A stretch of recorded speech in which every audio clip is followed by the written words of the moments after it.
Hello all.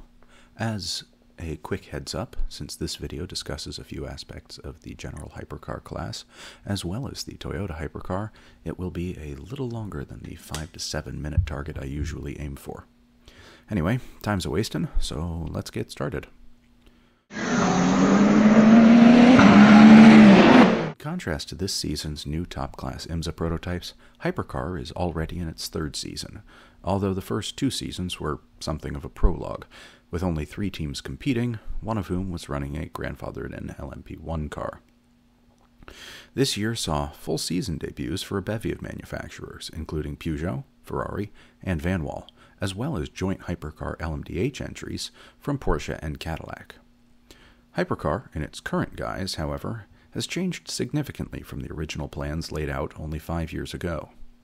Given that the current hypercar regulations have been discussed ad nauseum, both here and elsewhere, I will keep the overview brief and focused on some hopefully less known aspects of the class to keep things vaguely interesting.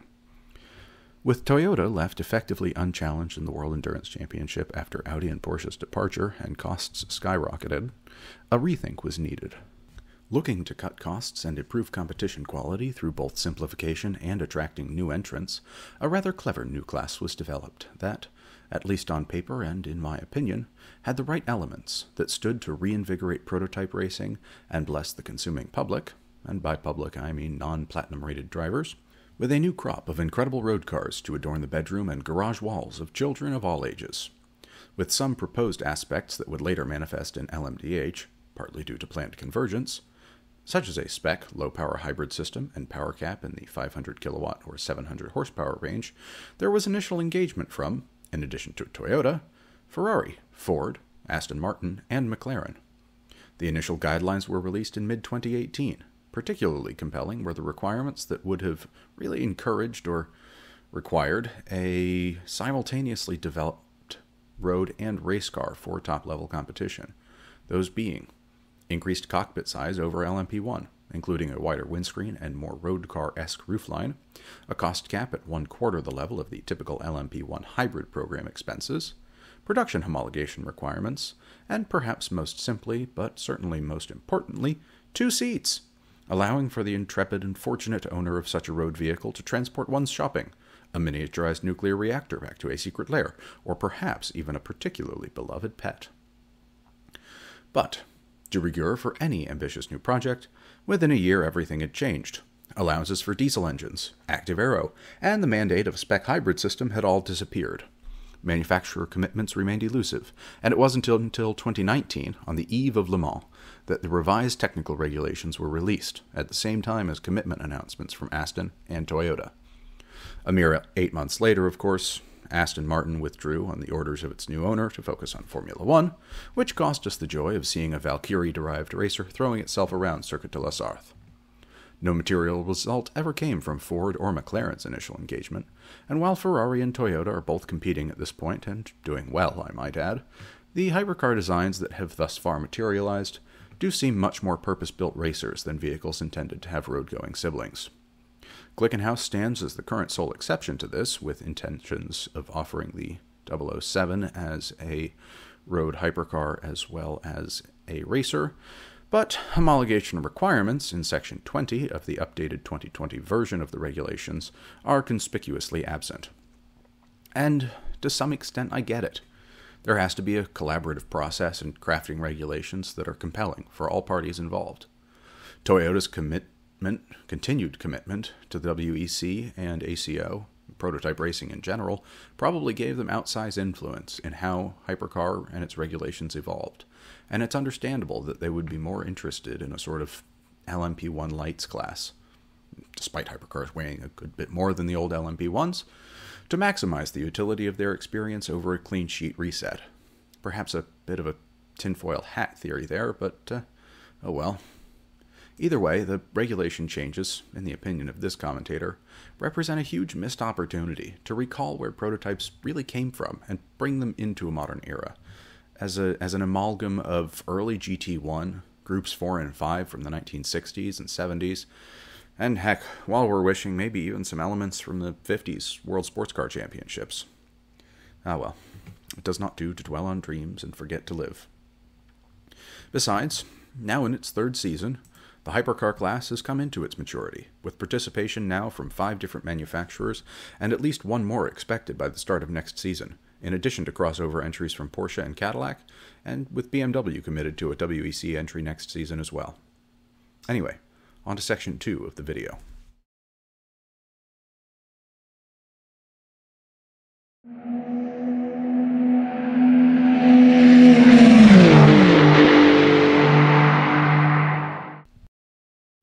Toyota's entry for the WEC's Hypercar class, and successor to the competitive, then dominant TS series of LMP1s, the GR010 leverages the accumulation of 9 years of experience in LMP1 to establish itself as the proverbial 800-pound gorilla in the WEC room.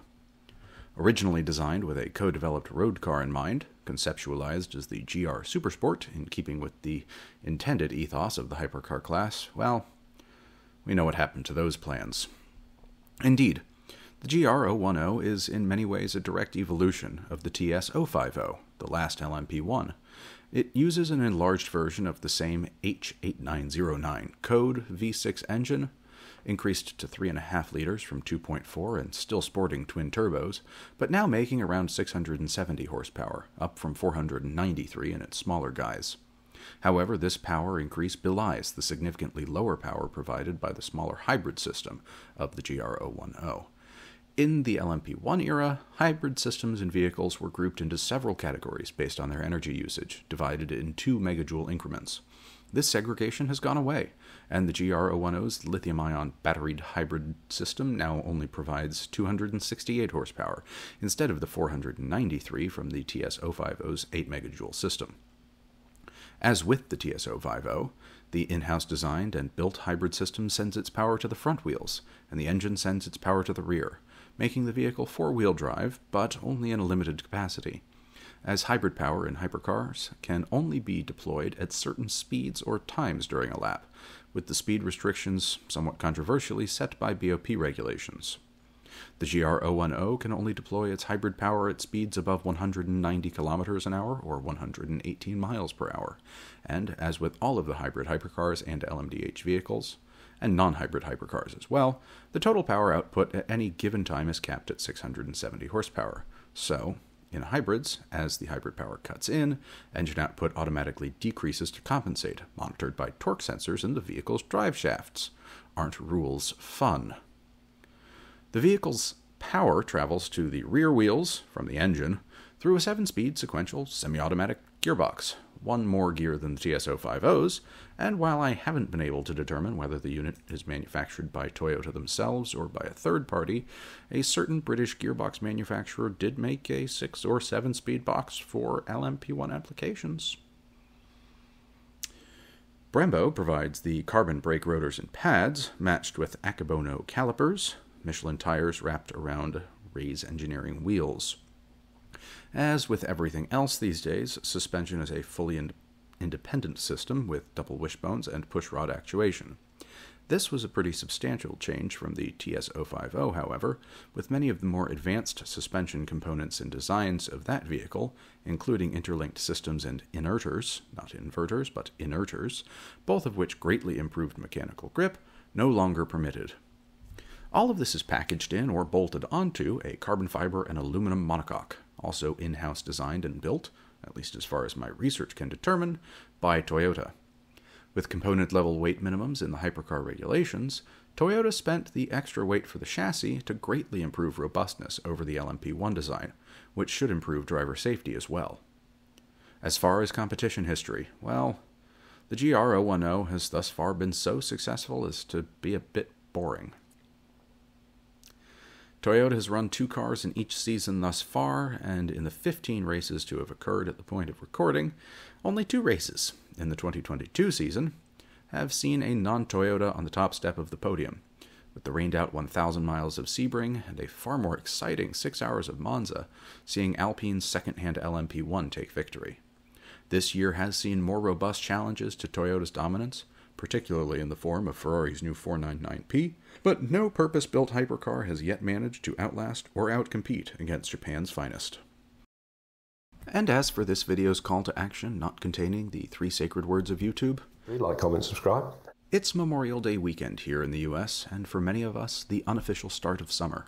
Time to break out the white pants and linen suits, start drinking gin and tonics or mojitos by the pool, and lounge by the pool, or take the boat out for an afternoon cruise. Of course, this is not in any way to diminish the reason for the holiday, but for those of us fortunate enough to have a long weekend, I make my call to action simple and straightforward. Please have a good time. For those of us not so fortunate, my commiserations, and thank you for working. Have a good evening, everyone.